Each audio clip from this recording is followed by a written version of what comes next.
On entend souvent beaucoup de choses sur les lettres de motivation, souvent négatives d'ailleurs. La lettre de motivation ne sert à rien, de toute façon les recruteurs ne la lisent pas, mais au fond, c'est vrai ou c'est faux?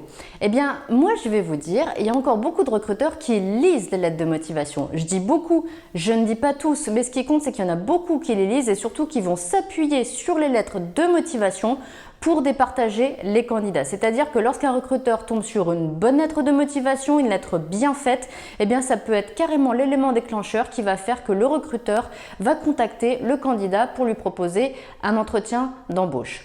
Donc, pour résumer tout ça, il faut se dire que la lettre de motivation, il faut bien la faire, il faut faire vraiment des efforts, il faut vraiment avoir de l'attention sur sa lettre de motivation parce que ça peut vraiment faire levier dans votre candidature. Donc, pour bien faire la lettre de motivation, moi, je vais vous présenter 3 critères qui sont vraiment essentiels pour avoir une lettre de motivation qui soit pertinente. 3 critères sur le fond. Et bien sûr qu'après, je vais un tout petit peu vous parler de la forme. On commence tout de suite donc avec le fond. Premier critère essentiel, ça va être de finalement montrer votre réflexion, la réflexion que vous avez eue avant de candidater. C'est-à-dire qu'il faut montrer les étapes par lesquelles vous êtes passé, les étapes qui vous ont amené à vous dire oui, je vais absolument me positionner sur cette offre-là. Pourquoi? Eh bien parce que les recruteurs cherchent des candidats qui sont sûrs d'eux, qui sont sûrs de leur choix, qui ont vraiment envie de postuler et non pas des candidats qui ont postulé à cette offre parce que tout simplement il y avait une offre. Et il y a beaucoup de candidats qui font ça. Ça, les recruteurs, ça ne les intéresse pas. Donc, il faut absolument leur démontrer, leur expliquer votre réflexion. J'en arrive au deuxième critère. Sur le fond, il va falloir montrer l'envie de vous investir sur le poste. Le mot envie, il est extrêmement important pour plusieurs raisons. Parce que déjà, l'envie, c'est la motivation. Et on est bien dans le cadre d'une lettre de motivation. Mais surtout parce qu'en fait, l'envie, elle va se retrouver dans les 3 critères que je vous présente là sur le fond. L'envie, au premier critère, c'était l'envie finalement de postuler. Là, c'est l'envie de vous investir sur le poste pour le deuxième critère. Donc finalement, pourquoi vous voulez faire ce métier? Qu'est-ce qui vous a fait dire que ce poste-là, précisément, quand vous avez lu l'offre, il fallait absolument que vous vous positionnez dessus? Est-ce que c'est les missions qui vous intéressent? Est-ce que ce sont les conditions de travail qui vous intéressent? Est-ce que ce sont peut-être les projets associés à ce poste qui vous intéressent? Est-ce que ce sont peut-être finalement les interactions, les partenaires que vous allez avoir sur ce poste-là? Qu'est-ce qui vous a donné envie absolument de vous positionner sur ce métier et sur cette offre en particulier? Et j'en arrive à mon troisième critère sur le fond. Il y a toujours la notion d'envie, mais cette fois, l'envie d'intégrer cette entreprise. Il est essentiel ce critère. Pourquoi? Parce que la plupart des candidats l'oublient. Tout simplement, ils pensent au métier, ils pensent au poste, mais ils oublient l'entreprise. Et ça va être déterminant pour une entreprise et pour un recruteur. Parce que là, clairement, vous allez pouvoir amener l'argument que les autres candidats vont pas penser à mettre. Donc, pourquoi vous voulez intégrer cette entreprise? Qu'est-ce qu'elle va vous apporter, cette entreprise? Pourquoi, quand vous avez vu qu'il y avait une offre sur cette entreprise, dans cette entreprise, vous vous êtes dit, mais il faut absolument que je postule.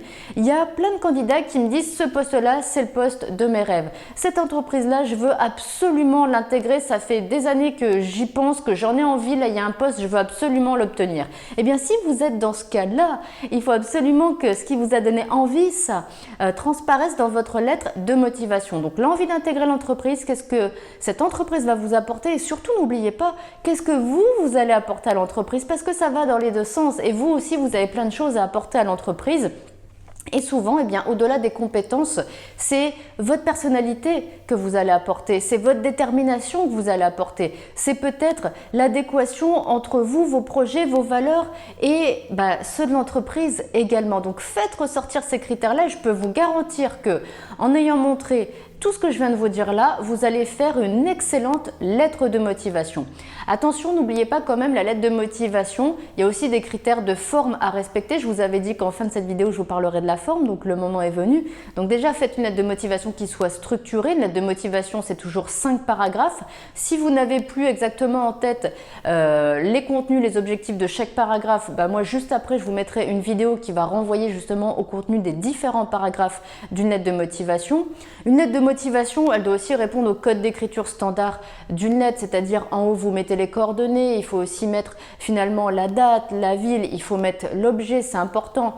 Votre corps de texte, justifiez-le, ça aussi c'est important parce que déjà la lettre, elle va se voir avant d'être lue et il faut déjà qu'elle renvoie une impression professionnel. Donc n'oubliez pas ça, n'oubliez pas non plus le madame, monsieur tout au début et la signature à la fin.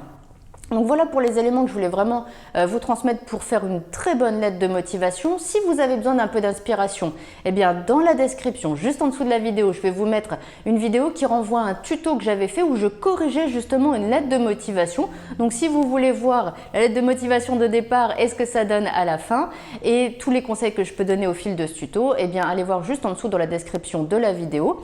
Donc là vous avez tous les éléments pour faire une bonne lettre de motivation. Ça demande de prendre du recul, ça demande de prendre du temps aussi pour réfléchir à vos arguments. Si maintenant vous vous dites que vous ne voulez pas prendre ce temps-là et que vous avez envie justement d'aller un petit peu plus vite, moi j'ai créé des programmes spécialement dédiés aux lettres de motivation, donc avec des explications beaucoup plus poussées et un modèle de lettre de motivation pour 3 situations différentes, que vous soyez dans la situation où vous avez besoin de faire une lettre de motivation pour un stage ou pour un emploi ou pour une reconversion. Je vous mets des modèles avec plein d'explications.